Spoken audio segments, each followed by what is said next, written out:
Welcome back to March Sadness. Today's topic, I had to pick, not gonna mince words about this, a masterpiece. And what better album to pick as a masterpiece than Turnover's big break, Peripheral Vision. According to the band, this album was a bit of an accident. When they entered the studio with Will Yip, this isn't exactly the sound they had in mind. And the sound that they ended up with was a noticeable separation from their previous work, Magnolia. And the bands that Turnover were touring with at the time fit more into that Magnolia sound. Those bands all make a ton of sense to tour with a Magnolia setlist, but a lot less sense with a Peripheral Vision setlist. But with this album, Turnover tricked a lot of us pop punk kids into liking this new sound. It was something that I at the time had never heard anything like before. At the time when this album came out, I was so deep in this specific genre that it took a band who was in the genre to release something a little different for me to actually give it a chance. And me, like a lot of other fans of pop punk, absolutely fell in love with this album. One of the ways that Turnover eases us into this new sound is with the opening track, Cutting My Fingers Off. The lead singer gives a very powerful performance near the end of this song,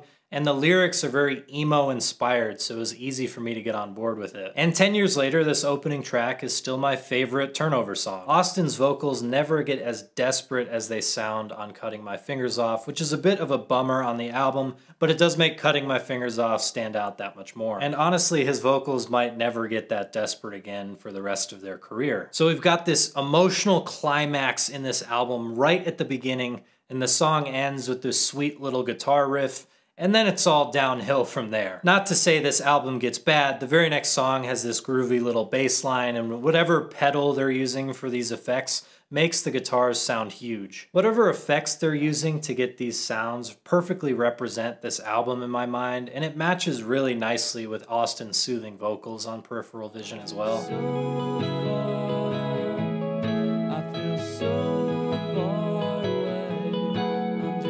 Austin sings there that he feels so far away, and I doubt that line influenced the entire production of this album, but he does feel distant on Peripheral Vision. Never really in your face. What I appreciate on this record though is that Austin sounds far away, but they did that without making the lyrics that he's singing sound indecipherable. Nothing ever overpowers him, nobody's ever fighting for attention, and everything just blends together for this really chill experience. All of that gives Peripheral Vision a very relaxing feel and a very nostalgic feel for me. But if you're not careful, that vibe can be completely shattered by connecting with these lyrics in a depressing way, because Peripheral Vision is full of sorrow and regret. It's something that I didn't notice right away because Austin's voice is so soothing, and he drops these heartbreaking lines so matter-of-factly that I just missed their meaning. Like, cut my brain into hemispheres, I want to smash my face till it's nothing but ears. Or the entirety of I Would Hate You If I Could.